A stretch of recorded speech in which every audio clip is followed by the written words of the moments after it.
Hello दोस्तों। तो कैसे हो आप लोग? उम्मीद करता हूँ सब लोग अच्छे होंगे। रात के बज रहे हैं 12 और मेरा ऐसे ही मन किया कि जो मेरे साथ की घटना हुई है वो मैं आपको बताऊं। और लिटरली अगर आप ये स्टोरी सुनोगे तो आपको बिलीव भी नहीं होगा कि ऐसा भी हो सकता है।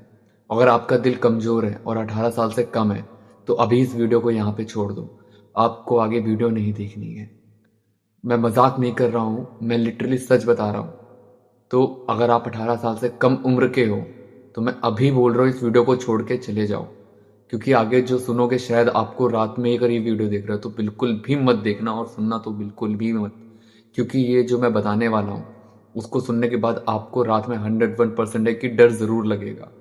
आपको नींद नहीं आएगी, आप हमेशा रात भर उसके बारे में सोचोगे। तो इससे अच्छा है, अपनी नींद खराब करने से अच्छा है, रात खराब करने से अच्छा है कि अभी चले जाओ। 18 साल से प्लस हो और आप इन सब बातों पे बिलीव नहीं करते हो, भूत प्रेत चुड़ैल पे, तो आप ये वीडियो देख सकते हो।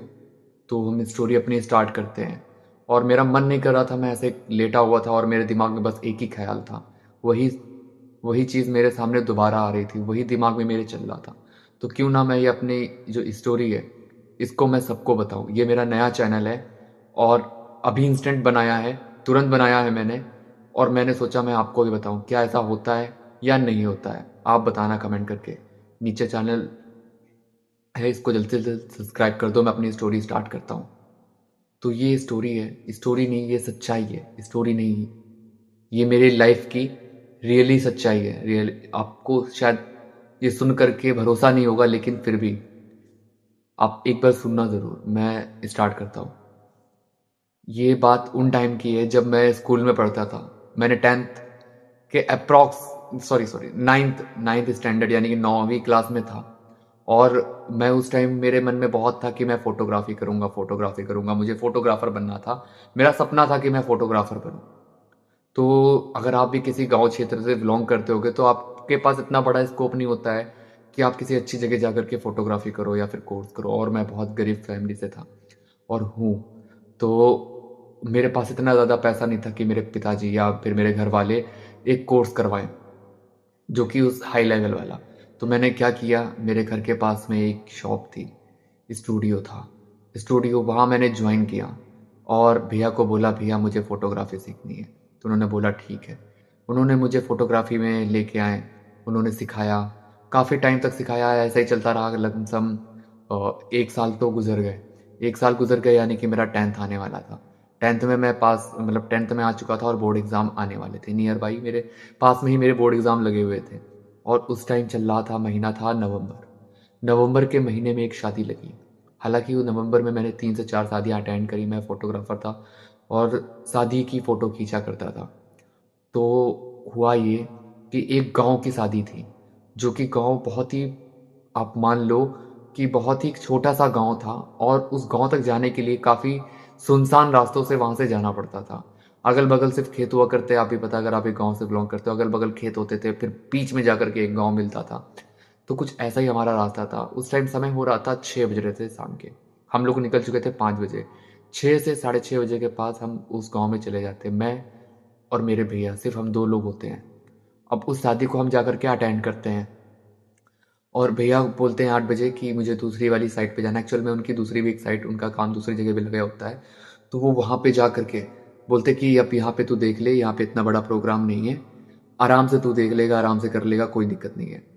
अब वहाँ पे तो मुझे अकेला छोड़ के वो चले जाते हैं। अब बजता है रात के 9। अब रात में जब 9 बजता है तो मेरा काम शुरू हो जाता है वहाँ पे कि अब मैं यहाँ पे जाकर के खाने की फ़ोटो, बाहर की फ़ोटो, लोगों की फ़ोटो खींचना स्टार्ट कर देता हूँ। अब जब मैं स्टार्ट कर देता हूँ फिर बज जाता है 10:30। 10:30 वो समय होता है जो कि दुल्हन को अंदर से लाने वाला समय होता है। तो 10:30 बज रहा था, लेकिन फिर भी मैंने उनके घर वालों को बोला क्या मैं अंदर जा सकता हूँ फ़ोटो खींचने के लिए। वो बोले अभी दुल्हन रेडी नहीं हुई है और वो थोड़ा भी थकी हुई है, तो इस वजह से थोड़ा समय लगेगा। ऐसा बोलते बोलते बोलते और तब तक मैंने फ़ोटो खींची, काफ़ी लोगों की फ़ोटो खींची, आराम से फ़ोटो खींचा। और बज गया 11:30 प्लस हो रहा था। 12 बजने में सिर्फ 5 से 10 मिनट का ही डिफरेंस होगा आई थिंक। इतना याद नहीं क्योंकि 5 साल पुरानी बात है। अब जब वहाँ पे परमिशन लिया कि भैया मैं दुल्हन के पास जाकर के उनके फ़ोटो खींच सकता हूँ क्योंकि उनको अभी बाहर आना होगा। उन्होंने बोला ठीक है आप चले जाओ, फ़ोटो क्लिक कर लो। अब जब मैं अंदर जाता हूँ तो वहाँ पे सिर्फ एक लड़की और एक दुल्हन बेड पे बैठी होती है, घूंघट नीचे रखे हुए। अब जो वो घूंघट नीचे रखी होती है और साइड में टेक लेकर के बैठी होती है, ऐसे करके यूं जैसे मैं से बैठा हूँ, दो हाथ पैर पे होते हैं, दोनों हाथ, और सर नीचे होता है यूं। अब जब सर नीचे होता है तो लड़की को मैं बोलता हूँ कि आप बाहर चले जाओ, मुझे कैंडल फोटोशूट मतलब कि पोर्ट्रेट फोटोशूट से दुल्हन के अकेले मुझे निकालनी है। तो वहाँ पे मैं बोल देता हूँ, तो वो बाहर चली जाती है और मैं अंदर से गेट बंद कर देता हूँ। हालांकि मोस्ट ऑफ द टाइम यही होता है कि दुल्हन को परेशान करने के लिए सब लोग चले आते हैं और हमारा फोटोशूट उस टाइम पोज वगैरह मैं बनवा रहा होता हूँ तो खराब हो जाता है। यही सोच करके मैंने गेट बंद करा दिया और मैं वहाँ पे अकेले और दुल्हन अकेले। तो मैंने अपना लाइट निकाली, लाइट को सेट किया, कैमरा सेट किया, रेशियो सेट करे, कैमरा बिल्कुल सेटअप हो चुका था। उस टाइम बज चुका था, हालांकि 12 पार होने वाला था, 12 के आसपास हो गया था, आई थिंक 12:05 के आसपास।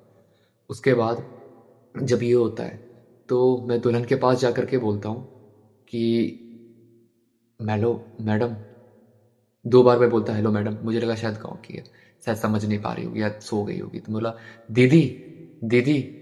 जब मैं ये 3 से 4 बार बोलता हूँ तो तब भी नहीं सुनती है मेरी आवाज़, इग्नोर करती है। उसके बाद मैं जा करके उसके पास उसको जब हिलाता हूँ, बोलता मुझे लगता है सो गई होगी, थक गई, तो मैं बोल जा करके हाथ पे रख करके उसके हाथ में थोड़ा टच करता हूँ और हिलाता हूँ, बोलता दीदी उठो। उधर से जैसे उसकी आवाज़ आती, सुना ही नहीं देता है तुमको, मुझे नहीं कराना है फोटो शूट। वो आवाज़ वो आवाज़ ऐसे लग रही थी कि डबल थी, और वो आवाज़ ऐसा लग रहा था मेरे कानों में गूंज रही, और मैं वो चीज़ समझ नहीं पा रहा हूँ कि एक्चुअल में हुआ क्या। तुम्हें समझ नहीं आता, आंखें बड़ी बड़ी और मेरी तरफ घूर रही। और मैंने सोचा यार ऐसा कैसे हो सकता है, उस टाइम कुछ मेरा दिमाग काम ही नहीं किया। चले जाओ यहाँ से, ये आवाज़ थी उसकी, चले जाओ यहाँ से, समझ में नहीं आता, मुझे नहीं खिंचानी फोटो, जाओ यहाँ से। ऐसे बोल करके फिर वो बैठ जाती है।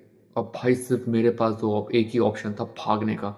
मैंने कैमरा खाली हाथ में पकड़ा, लाइट वाइट सारा बैग वैग वहीं छोड़ दिया, गेट का बस दरवाजा लॉक मैंने जैसे किया था, वो मुझे लॉक भी नहीं मिल रहा था कि मैं खोलूं कैसे। अब वो अब खोलने के लिए जैसे बस किसी तरीके मैंने गेट खोला और वहां से इतनी तेज भागा हूं और सीधे जा करके मंडप के पास में वहां पे बैठा, उनके पिताजी या फिर वहां कोई आदमी मिले, बोले ऐसा क्या हो गया, क्या हो गया, क्यों भाग रहे हो, सब मेरे से पूछ रहे हैं। मैंने हड़बड़ाते हुए, सांस फूल रही थी, मेरे मुंह से शब्द नहीं निकल रहे थे, तो मैंने उनको बताया कि अंदर दुल्हन ऐसे ऐसे बोल रही है। उनको भरोसा ही नहीं हुआ। जब उनको लगा, बोले कि तुम झूठ बोल रहे हो और ऐसा कुछ नहीं है, वो गए तो उनके साथ भी यही हुआ। तब जाकर के उनको यकीन आया। तभी गांव में आप जानते हो कि उस टाइम इतना ज़्यादा कुछ सब बिलीव नहीं करते थे, बट फिर वहाँ पे गांव में एक तांत्रिक थे, वो आए, उन्होंने फिर झाड़ फूक किया। फिर जाकर उससे वो सिचुएशन से पहले मैं उस सामने वाले घर पे चला गया, वहाँ पे दूसरा मकान था, वहाँ पे चला गया, वहाँ से खड़े होकर सब देखा, उन्होंने झाड़ फूक किया। अब वो जब झाड़ फूक किया तो वो आत्मा तो उसके अंदर से निकल चुकी थी, जो भी आत्मा या फिर चुड़ैल थी उसके पास से निकल चुकी थी। उसका रीज़न है उसके अंदर क्यों आया, क्योंकि कभी दुल्हन को अकेले नहीं छोड़ते हैं शादी में। हिंदू धर्म में अगर आपने देखा होगा तो जितनी भी शादियाँ होती है दुल्हन को कभी भी अकेले नहीं छोड़ा जाता है। यही सबसे बड़ा रीज़न होता है, इसी वजह से नहीं छोड़ते। बट इन लोगों ने गाँव की शादी थी, गरीब घर की लड़की थी, इस वजह से शायद अकेले छोड़ दिया। इतने ज़्यादा लोग भी नहीं थे, शायद उसकी सहेलियाँ भी नहीं थी, या सब चले गए होंगे घूमने टहलने, वो नहीं पता। बट उस टाइम वो अकेले थे, लेकिन उसको नहीं छोड़ना चाहिए था। अब जब वो वहाँ से उसके तांत्रिक जो होता है वो निकाल देता है उसकी वहाँ से, लेकिन वो ही चुड़ैल दूसरी एक छोटी बच्ची के अंदर जाके चली जाती है। हालांकि ये सोचने की बात है बच्ची के अंदर क्यों गई। वो लड़की वहाँ पे ज़मीन में लौटने लगती है, वो देख करके मेरी और फट जाती है। मैं भैया कॉल करता हूँ, भैया कहाँ पे भेज दिया, मैं तो फ़ोटो शूट करने आया था, यहाँ पे तो उल्टा हो रहा है, यहाँ पे तो भूतों की फ़ोटो खींचने के लिए। उनको बताया, उनको भी भरोसा नहीं हुआ, बोले चल झूठ बोला। मैंने आके देखो भैया मैं नहीं रुक सकता, यहाँ पे कैमरा में सब ये रखा हुआ है यहाँ पे। फिर वो किसी तरीके टाइम को निकाल करके भैया वहाँ से तुरंत गाड़ी उठाई उन्होंने। जब ये सब सुना उसके बाद तो वो उनको आने में कम से कम 1 घंटे लग गए, 2 बज गए थे रात के, इतना गुस्से होते। मैंने कहा भैया यहाँ पे नहीं करें, बोले बैग पैक करो यहाँ से चलते हैं। अब फिर उसी सुनसान रास्ते से हमें वापस जाना था। अब रात के बज चुके थे, तो अब हमने बैग पैक किया और सिंगल बाइक थी, मतलब अपाचे बाइक थी, उस पर हम बैठे। भैया बाइक ड्राइव कर रहे हैं, मैं पीछे से 2 बैग लेके बैठा हुआ हूँ। अब एक और ऐसा मोड़ आता है जिसमें मेरी, समझ लो अभी तक मैं संभल नहीं पाया था, और दूसरा एक मोड़ आ जाता है।